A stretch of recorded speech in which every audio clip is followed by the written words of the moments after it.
Wilkins Typewriter Blues o abuhin. Si Kapitan Oakley na taga-Alabama ay nakatalaga malapit sa San Antonio, Texas sa isang post ng Army. Ay nagdala kay Judge Wilkins ng 3 inahin na abuhin.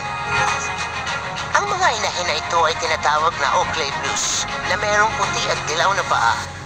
Inakala ni Judge Wilkins na naligaw lang ito, kaya inuutos niya na alisin ang mga ito dahil gusto niya ng pure stock na pulang manok.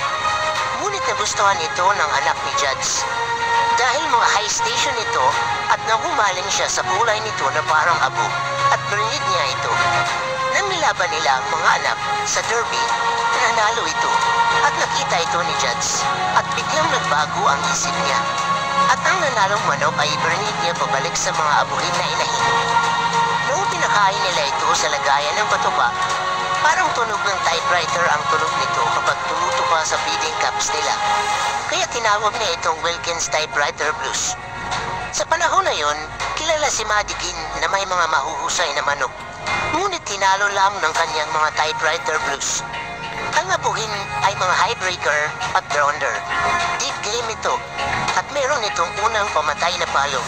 Kilala ito sa pagiging first buckle killer na manok. Merong iba't ibang uri ng blues, ang minor blues o clay